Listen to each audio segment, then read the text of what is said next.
오늘날 우리 사회는요, 여러분, 변하지 않는 이 하나님의 말씀을 떠나서 내 개인의 생각, 내 경험, 이걸 더 소중히 여기는 자기중심적인 사회로 이제 변화하기 시작했습니다. 이걸 보통 이렇게 표현해요. 포스트 모더니즘 사회라고 이야기를 합니다. 이 포스트 모더니즘 사회가 뭐냐? 쉽게 말하면 그거예요. 그건 네 생각이고 내 생각은 달라. 예수님을 믿어야 구원받는다? 그건 네 생각이고 내 생각은 달라. 이게 포스트 모더니즘 사회입니다. 그러니까 포스트 모더니즘 사회의 아주 전형적인 모습이 이렇게 여러 갈래로 나타나는데 그중에 아주 대표적인 모습이 뭐냐면 동성애 합법화의 물결이 일어나고 있다는 거예요.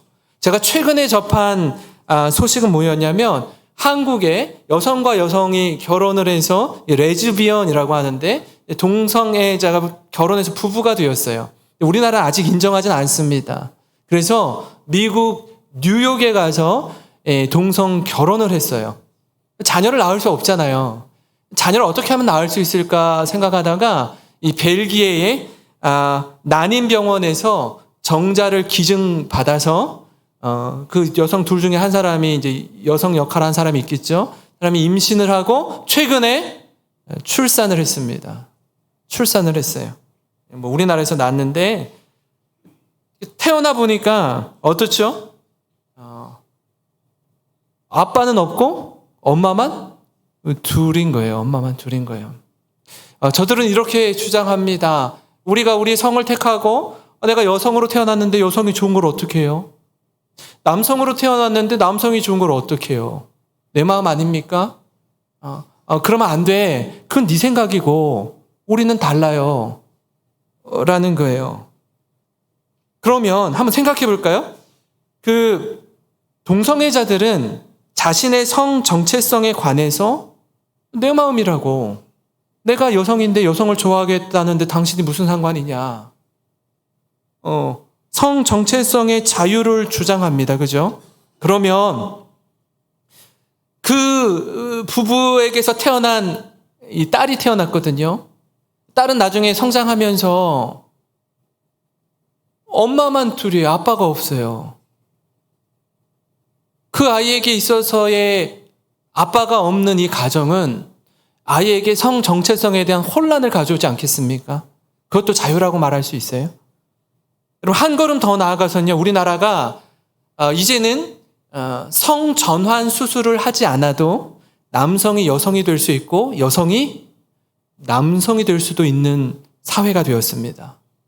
지난 2월 달에 한 남성이 성장하는데 자기를 여성으로 생각하는 거예요. 그래서 만 17세부터 이 성호르몬 주사를 맞으면서 여성으로 꾸미고 학교도 다니고 직장 생활도 하고 했어요. 하다가 이제 좀 더 성장해서 내가 이 법적으로 남성으로 되어 있는데 여성으로 내 성별을 바꿔주십시오 하고 우리나라에 신청을 했습니다. 성별 정정 허가 신청서를 제출했어요.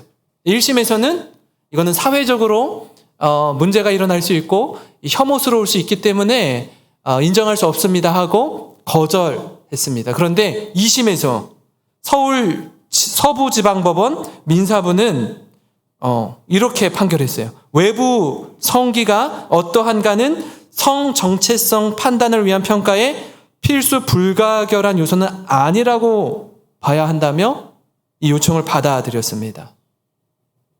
그래서 이 친구가 남성인데 법적으로 이제 여성이 된 거예요. 주민등록의 번호가 여러분 1은 남성, 2는 여성인데 이게 바뀌는 겁니다. 바뀌는 거예요. 그래서 이런 이야기를 해요. 더불어 정신적 요소가 정체성 판단의 근본적 기준이라고 판시했습니다. 그러니까 몸의 이 기능보다 정신이 더 중요하다라는 거예요. 몸이 남성의 몸을 가졌고 여성의 몸을 가졌고 중요하지 않고 내가 남성이라고 생각하느냐 여성이라고 생각하냐가 더 중요하다라는 거예요. 더 놀라운 사실은 뭐냐면 이런 현상이 우리나라뿐 아니라 이미 유럽의 20여 개 국가가 자기 주도 결정법에 의해서 그들은 이 성별 안에 남성, 여성만 있지 않아요.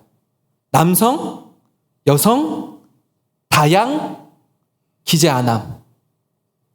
자기가 이렇게 표시하면 돼요. 이 다양은 뭘까요? 다양은. 이게 충격적인 게 있어요. 뭐냐면 내 남성인데 내 생각이, 이 정신이 여성인 것 같아서 이제 여성으로 법이 됐으니까 여성으로 표기했잖아요. 그러면 여성 목욕탕에 들어갈 수 있어요. 미국이나 이런 데서는요, 내가 여성으로 되어 있고 해서 여성 목욕탕에 들어갔다가 여성들이 어떻게 할까요? 막 소리를 지르고 나왔단 말이에요. 나오니까 차별했다고 나라에다가 66억 손해배상을 신청했어요. 그러다가도 1년이 지난 다음에 내가 여성인 줄 알았는데 내 남성인 것 같은데 하면 다시 남성으로 또 다시 바꿀 수도 있어요. 이게 막 손바닥 뒤집듯이. 이런 세상이 되었습니다. 심각하죠. 그건 네 생각이고 나는 이래. 그런가 하면 최근에 이슈가 되고 있는 교권 문제가 있습니다. 과거 제가 중고등학교 다닐 때만 해도 사실 교권이 굉장히 강했습니다. 교사의 체벌이 엄청나게 심했어요. 그래도 학생들이 어떤 저항도 할 수 없었던 시대였습니다. 근데 지금 어떻죠? 완전히 극과 극으로 바뀌었죠. 교사가 할 수 있는 게 아무것도 없습니다. 심지어 이런 그 학생 인권 조례에 이런 것도 있어요. 아이가 잠을 잘 때에 그 수면할 수 있는 권리를 보장해 줘야 된다. 깨우면 안 된다. 라는 것도 인권 조례에 들어가 있어요. 아무것도 할 수 있는 게 없습니다. 완전히 지금은요, 극과 극이 되어버렸어요. 그러니까 균형이라는 게 없어요. 얼마나 심각한 시대를 살아가고 있는지 우리가 사실 함께 공감하고 동의했던 가치들이 무너지기 시작하는 겁니다. 그러니까 오늘날 우리 사회처럼 스바냐가 살고 있었던 시대의 유다 역시 영적으로 굉장히 어두운 시대였습니다. 3장 1절 2절을 보면 이렇게 써 있는데요. 패역하고 더러운 곳, 포악한 그 성읍이 화 있을진저 그가 명령을 듣지 아니하며 교훈을 받지 아니하며 여호와를 의뢰하지 아니하며 자기 하나님에게 가까이 나아가지 아니하였도다. 유다 백성이 하나님이 선택한 민족이고 자신들은 하나님의 선택받은 성민이라고 생각을 했는데, 그런데 어떻게 한다고요? 하나님의 명령을 듣지 않고 여호와를 의지하지 않는 거예요. 그리고 더 나아가서 어떻게 해요? 가능한 하나님과 가까이 하지 않고 저 멀리 거리를 두고서 살았습니다. 뿐만 아니라 정치, 종교, 경제, 지도자들의 부패가 극에 달하기 시작해요. 공의로운 재판이 시행되지 않습니다. 불의가 난무합니다. 하나님의 종이라고 하는 종교 지도자들 역시 하나님의 이름을 이용해서 먹고 사는 자들이었습니다. 스바냐 3장 3절 4절에 이렇게 나옵니다. 그 가운데 방백들은, 정치 지도자들은 부르짖는 사자요, 그의 재판장들은 이튿날까지 남겨두는 것이 없는 저녁이리요, 그의 선지자들은 경솔하고 간사한 사람들이요, 그의 제사장들은 성소를 더럽히고 율법을 범하였도다. 여러분, 정치, 종교, 경제 지도자들이 이 정도로 부패해 있으니 유다 백성들은 두말하면 잔소리이죠. 그 범주에서 크게 벗어나지 않았습니다. 이런 모습이 한 해, 두 해가 아니라 저들의 일상이 되고 영적으로 아주 무감각한 상황에 이르자 하나님이 심판하시기로 하신 거예요. 그래서 지금 우리가 새벽마다 같이 말씀을 나누고 이제 다락방에서 함께 말씀을 나눌 이사야서 말씀도 그렇고요, 이 스바냐서 말씀도 그렇고 이 구약의 선지서 말씀을 가만 보면은 대부분 심판의 메시지가 담겨 있어요.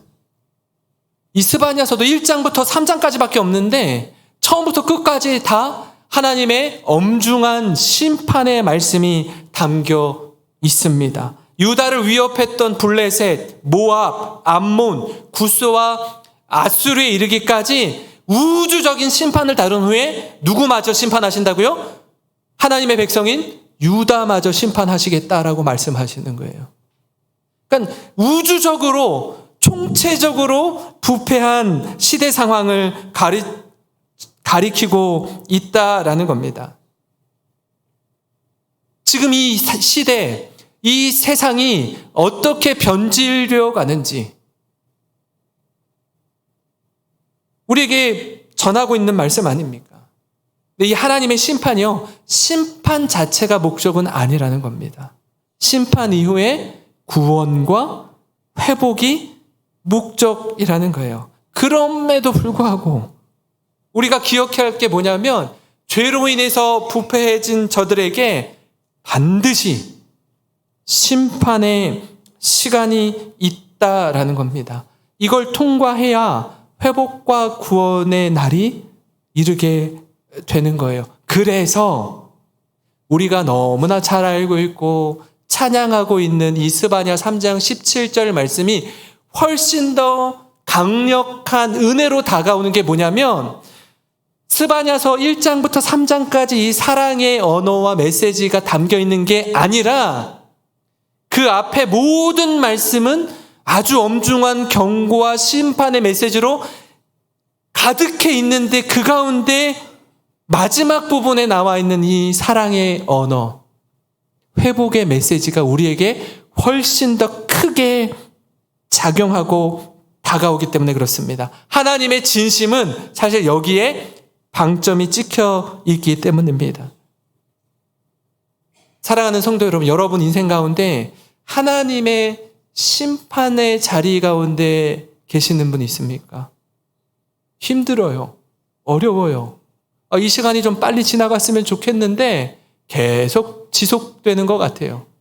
그런 분이 계시다면 그때에 절망과 좌절로 인하여서 낙심하는 것이 아니라 이 절망 가운데 소망을 갖는 우리 성도님들 되시기를 바랍니다.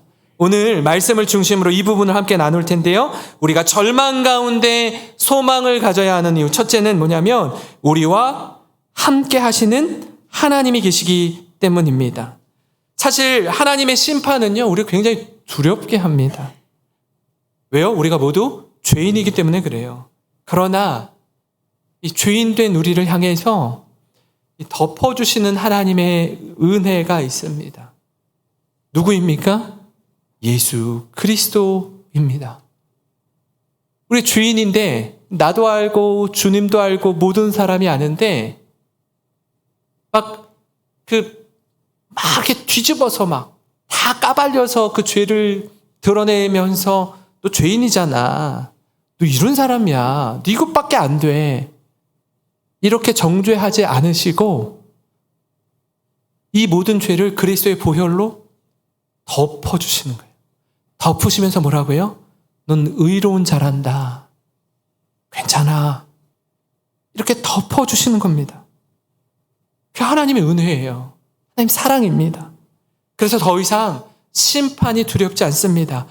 원래는 심판의 날 두려움에 벌벌 떨어야 되는 우리 인생이었는데 그리스도의 보혈로 덮어주셔서 그 심판의 날이 보혈의 날이 된 것입니다. 그 하나님이 우리와 함께 하신다라고 약속하고 있어요. 오늘 말씀 3장 17절을 보시면 너의 하나님 여호와가 너의 가운데에 계시니 이렇게 말씀합니다. 우리 가운데 함께 하시는 분이 하나님이시라고 말씀하시기에 더 이상 우리는 두려워할 필요가 없습니다. 사실 우리는 이 본문을 마주하기에 앞서서 하나님이 열방을 심판하고 유다를 심판하신다라는 이 심판의 메시지가 너무나 강력해요. 두려움이 느껴질 만큼 아주 엄중합니다. 여러분 집에 가셔서 1장부터 3장까지 3장밖에 안 되잖아요. 한번 읽어보셔요. 어떤 말씀 가운데 오늘 우리가 읽은 이 3장 17절 말씀이 주어지는지 읽으시면 훨씬 더 큰 은혜와 감동으로 다가올 겁니다. 3장 7절인데요. 내가 너에게 일렀다. 너만은 나를 두려워하고 내가 가르치는 대로 하라고 하였다. 그러면 내가 벌하기로 작정하였다가도 내가 살 곳을 없애지는 않겠다고 하였는데도 너는 새벽같이 일어나 못된 일만 골라 하였다. 유다 백성들에게 주는 메시지예요. 얘야, 너만은 나를 두려워하고 나의 가르침을 따라 살려무나라고 말씀하시는데도 불구하고 어떻게 해요? 너는 새벽같이 일어나서 못된 일만 골라야 돼. 끊임없이 기회를 주시는 하나님 앞에서 그 기회를 다 잃어버리는 어리석음을 범하는 겁니다. 그러나 그 하나님이요, 심판 중에도 남겨두는 이들이 있습니다. 이사야에도 스바냐에도 남은 자 사상이라는 게 있어요. 완전히 진멸하지 않으시고 남겨두는 이들이 있다고요. 누구인지 한번 볼까요? 12절 13절인데요. 그러나 내가 이 도성 안에 주의 이름을 의지하는 온순하고 겸손한 사람들을 남길 것이다. 이스라엘의 살아남은 자는 나쁜 일을 하지 않고 거짓말도 하지 않고 간사한 혀로 입을 놀리지도 않을 것이다. 그들이 잘 먹고 편히 쉬리니 아무도 그들을 위협하지 못할 것이다. 여러분, 하나님은요, 심판하실 때 완전히 진멸하는 게 그분의 목적이 아니라고 했습니다. 반드시 남은 자를 두셔요. 어떤 자요? 주의 이름을 의지하는 온순하고 겸손한 사람들을 남기신다라고 약속하고 있어요. 다시 말해서 하나님과 함께하는 자들입니다. 사랑하는 성도 여러분, 이 약속의 말씀을 의지해서 우리와 함께하시는 하나님의 은혜를 누리시기를 바랍니다. 하나님께서, 창조주 되신 하나님께서, 조물주 되신 하나님께서 친히 인간의 몸을 입고 오셨어요. 이걸 뭐라고 이야기하냐면 하나님이 우리와 함께 하십니다 라고 해요. 이 말씀이 마태복음 1장 23절에 기록되어 있습니다. 한번 같이 읽겠습니다. 시작. 보라, 처녀가 잉태하여 아들을 낳을 것이요 그의 이름은 임마누엘이라 하리라 하셨으니 이를 번역한즉 하나님이 우리와 함께 계시다 함이라. 아멘. 하나님이 우리를 얼마나 사랑하시는지, 하나님이신 그분이 우리와 같이 되셔서 우리와 함께 하셨습니다. 그걸 임마누엘이라고 해요. 하나님은요, 우리와 함께 하심으로 내가 너를 이마만큼 사랑한다. 내가 너와 같이 되는 걸 주저하지 않는다 라고 그 진심을 보여주셨습니다. 말이 아니라 영이신 그분이 인간으로 오셔서 존재로 함께 하시면서 증명해 주셨다라는 거예요. 사랑하는 성도 여러분, 여러분 혹시 혼자라고 느껴질 때 있습니까? 내 주위에 아무도 없는 것 같아요. 이 세상에 나 혼자밖에 없는 것 같아요 라고 느껴질 그때에도 여전히 나와 함께 하시는 하나님을 의지하며 그분과 동행하는 우리 모든 성도 되시기를 주님의 이름으로 축원합니다. 그런가 하면 절망 가운데 소망을 가져야 할 두 번째 이유는 뭐냐면 구원을 베푸실 전능자 하나님이 계시기 때문입니다. 오늘 말씀 17절에 그는 구원을 베푸실 전능자이시라. 구원을 베푸시는 전능하신 하나님, 엘샤다이의 하나님이라는 것입니다. 심판 가운데서도 뭐 하신다고요? 반드시 구원하시는 분이라고요. 총체적으로 부패한 시대 가운데 하나님 없이 내 힘과 내 능력으로 살 수 있다고 자신하는 시대 속에서 하나님이 정말 오래 참고 기다리다가 저들을 심판하신다라고 말해요. 운동 경기를 할 때 보면은 심판이 있어요. 심판. 그죠? 심판이 있습니다. 심판이 보는 가운데 이 상대편이 서로 정정당당하게 페어플레이를 해야죠. 근데 그러지 않고 누군가가 반칙을 하거나 파울을 범하거나 거칠게 태클을 하거나 하면 어떻게 하죠? 상대방에게 위협을 가하면 심판이 딱 보고 중간에서 어떻게 해요? 한 장의 카드를 내밉니다. 뭐죠? 뭐예요? 옐로우 카드입니다. 옐로우 카드. 뭐 하라는 거예요? 경고의 메시지 주는 겁니다. 경기에 임할 때 이렇게 거칠게 하면 안 된다고. 서로 정정당당하게 경기에 임하라는 사인을 주죠. 하나님도 그렇습니다. 하나님도 우리에게 어떻게 해요? 중간중간에 얘야 그러면 안 돼. 그러면 안 돼. 하고 사인을 줘요. 근데 유다 백성들과 또 주변에 있던 모든 나라들이 어떻게 해요? 하나님의 사인을, 하나님의 경고를 무시했어요. 내 마음대로, 내 생각대로, 내 뜻대로 살겠다는데 당신이 무슨 상관입니까? 한 번 사인을 주고 기다려주는데도 불구하고 여러분, 계속해서 그 방향을 돌이키지 않으면 무슨 카드가 나와요? 레드 카드가 나오는 거예요. 퇴장인 거예요. 하나님은요, 원 스트라이크 아웃 하지 않습니다. 한 번 잘못했다고 가차없이 내치지 않아요. 기회를 줘요. 기다려주십니다. 말을 듣지 않아요. 그럼 어떻게 해요? 퇴장당하는 겁니다. 그분은 전능하신 하나님이십니다. 여러분, 사람은 우리를 실망시킬 때가 있어요. 그렇게 믿었는데 등 돌릴 때가 있어요. 그렇게 신뢰했는데 모른 척할 때가 있다고요. 얼마나 상처를 받습니까? 근데 하나님은 어떻다고요?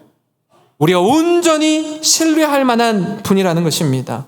요한계시록 1장 8절에 주 하나님이 이르시되 나는 알파와 오메가라. 이제도 있고 전에도 있었고 장차 올 자요 전능한 자라 하시더라. 하나님은 과거와 현재와 미래에 아울러서 전능하신 엘샤다이의 하나님이라고 우리에게 말씀하고 있습니다. 그래서 때론 우리의 눈물이 변하여 기쁨이 되게 하시고 사방으로 흩어졌던 유다 백성들, 이스라엘 백성들을 다시 모으시고 명성과 칭찬을 얻게 할 것이라고 약속하는 말씀이 오늘 우리가 읽은 말씀 뒤에 나옵니다. 19절, 20절 말씀인데요. 우리 한 목소리로 같이 읽겠습니다. 시작. 그때에 내가 너를 괴롭게 하는 자를 다 벌하고 온 세상에서 수욕받는 자에게 칭찬과 명성을 얻게 하리라. 내가 그때에 너희를 이끌고 그때에 너희를 모을지라. 내가 너희 목전에서 너희의 사로잡힘을 돌이킬 때에 너희에게 천하만민 가운데서 명성과 칭찬을 얻게 하리라. 여호와의 말이니라. 아멘. 그럼 바벨론 포로 70년의 기한이 차면 어떻게 해주시겠대요? 다시 가나안 땅 이스라엘로 귀환하도록 회복하도록 하나님이 구원하시겠다 약속하고 있습니다.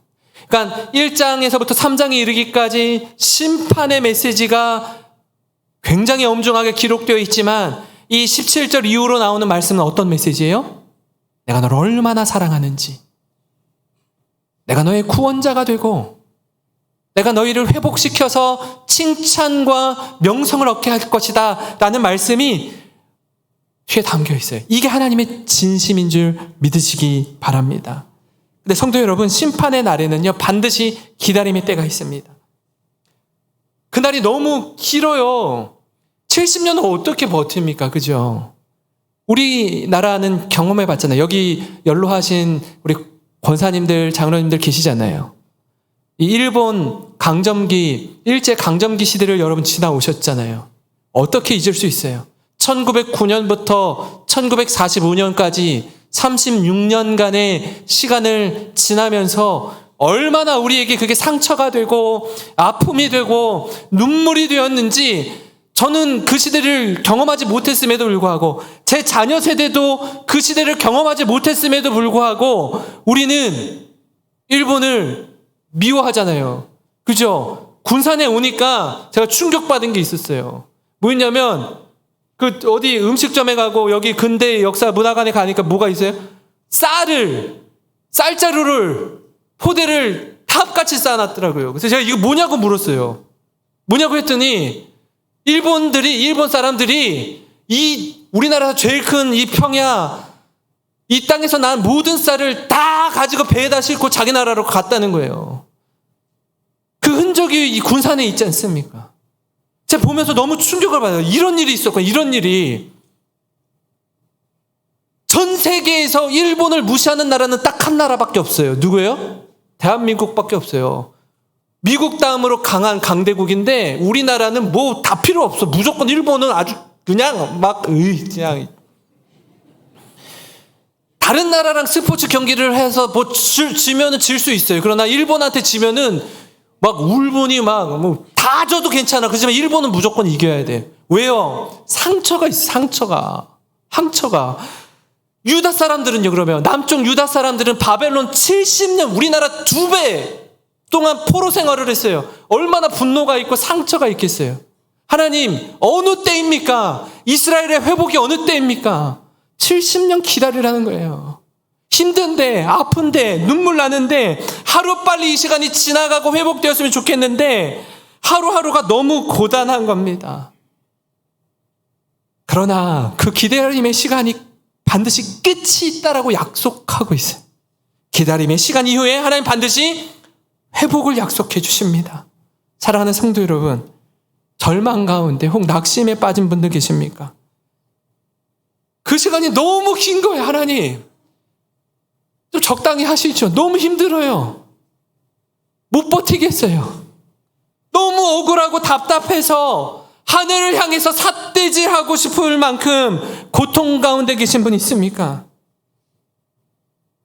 전능하신 하나님, 구원을 베푸신 하나님, 반드시 우리를 회복하실 하나님을 의지하며 여러분 그 믿음 변질되지 않고 끝까지 주님과 함께 나아가는, 걸어가는 우리 모든 영생에 속한 성도님 되시기를 주님의 이름으로 축원합니다. 마지막으로 여러분, 절망 가운데 소망을 가져야 할 이유, 그 세 번째는 뭐냐면 오늘 말씀의 제목처럼 우리를 잠잠히 사랑하시는 하나님이 계시기에 그렇습니다. 오늘 말씀 17절을 보시면 그가 너로 말미암아 기쁨을 이기지 못하시며 너를 잠잠히 사랑하시며 너로 말미암아 즐거이 부르며 기뻐하시리라. 여러분, 이 말씀을 읽으면서 하나님의 절절한 사랑이 느껴지지 않습니까? 자, 어느 때 이런 마음을 가졌나 곰곰이 생각해 봤더니 제 첫째 딸 아이를 낳을 때, 만삭의 아내가 이제 병원에 산통에 와서 병원에 가서 아이를 낳을 때 막 이렇게 기대감이 있잖아요. 막 설렘이 있잖아요. 도대체 누굴 닮았을까? 제발 나를 닮아서는 안 되는데. 근데 저를 꼭 빼다 닮아가지고 그냥 막 기대감이 있잖아요. 기대감이. 아이가 이렇게 나오는데 정말 제가 막 울었거든요. 감격해서 온 게 아니라 아내가 너무 안타까워서 그랬어요. 이렇게 어렵게 아이가 나오는구나. 그걸 보면서 펑펑 울면서 아이를 봤는데 보면서 또 울었어요. 너무 막 머리통이 다 찌그러져가지고. 아니, 원래는 그런 거 있잖아요. 내 아이면 막 이뻐야 되잖아요. 막 이뻐야 되는데 와서 보는 분들마다 아이가 왜 그렇게 생겼어? 딸인데 견적이 많이 나올 것 같아. 뭐 이런 얘기하면 막 상처는 되는데 제가 봐도 처음에는 신생아는 이런 거구나를 잘 몰랐거든요. 근데 어쨌든 시간이 지나면서 어떻게 해요? 너무 이쁘죠. 너무 이쁘죠. 하나님 우리를 보실 때 너무너무 이뻐하시는 거예요. 하나님 우리를 보실 때 그가 너로 말미암아 기쁨을 이기지 못하시며 너를 잠잠히 사랑하시며 너로 말미암아 즐거이 부르며 기뻐하시리라. 하나님 우리를 이런 마음으로 바라보신대요.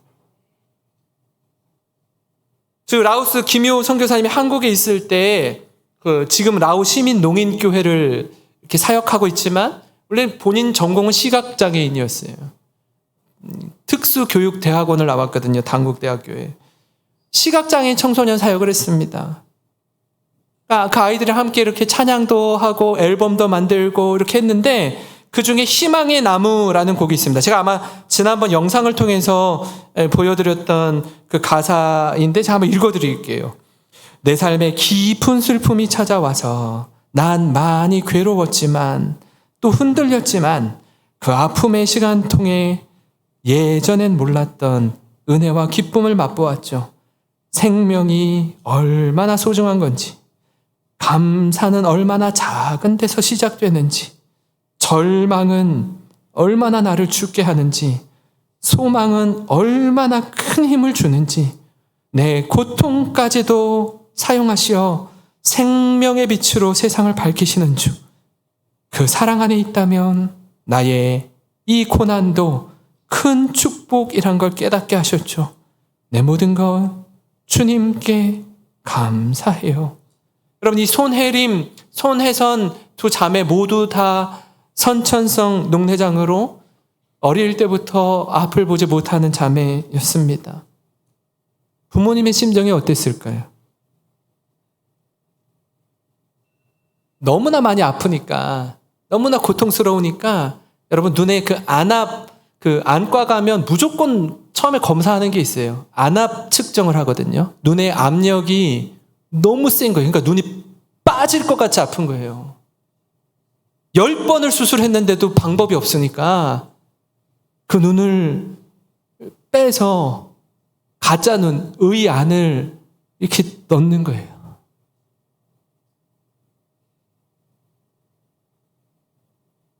그런 자매들이 고백하는 이 찬양의 고백이 뭐예요? 내 고통까지도 사용하시어 생명의 빛으로 세상을 밝히시는 주. 그 사랑 안에 있다면 나의 이 고난도 큰 축복이란 걸 깨닫게 하셨죠. 내 모든 것 주님께 감사해요. 여러분, 그 상황 가운데 어떻게 감사가 나올까요? 주님의 사랑 안에 있다면 나의 이 고난도 축복이란 걸 깨달았기 때문에 할 수 있는 고백입니다. 그 하나님은 어떤 하나님입니까? 그 하나님이 어떤 하나님이에요? 요한복음 3장 16절 17절, 예수 안 믿는 사람들도 아는 이 성경 말씀, 우리 같이 한번 읽어보죠. 시작. 하나님이 세상을 이처럼 사랑하사 독생자를 주셨으니 이는 그를 믿는 자마다 멸망하지 않고 영생을 얻게 하려 하심이라. 하나님이 그 아들을 세상에 보내신 것은 세상을 심판하려 하심이 아니요 그로 말미암아 세상이 구원을 받게 하려 하심이라. 아멘. 세상을 이처럼 사랑하사 누구를 주셔요? 예수님을 주셨어요. 아들을 주셨어요. 죽기까지 사랑하셨습니다. 내가 너희를 이만큼 사랑한다 라고 보여주신 하나님의 사랑입니다. 세상에 어떤 신이 인간을 위해 죽습니까? 그런 종교는 없습니다. 오직 예수 그리스도만이 우리를 위해 죽기까지 그 사랑하신 그 사랑, 아가페의 사랑을 나타내 주셨습니다. 사랑하는 성도 여러분, 이 학기를 시작하면서 저는 우리 성도님들 가운데에 절망의 한복판에 있는 분들이 계시다면 이 예수 그리스도의 사랑의 복음을 의지해서 벌떡 일어나시기를 간절히 기도합니다. 절망 가운데 소망을 잃지 않으시기를 주님의 이름으로 축원합니다. 왜 그렇습니까? 어떤 경우에도 우리와 함께 하시는 임마누엘의 하나님이 계시기 때문이에요. 전능하신 하나님, 엘샤다이의 하나님이 우리의 하나님이 되어주셔서 우리를 깊은 수렁에서 끌어올려 주시는 분이시기 때문에 그렇습니다. 자기 아들 독생자 예수님까지도 내어주시는 무조건적인 사랑, 아가페의 사랑으로 우리를 덮어주시는 하나님이 계시기 때문입니다. 이 하나님을 온전히 신뢰하는 가운데 엎드러지지 않고 벌떡 일어나 주님을 바라보시는 우리 영생에 속한 모든 권속들 되시기를 주님의 이름으로 축원합니다.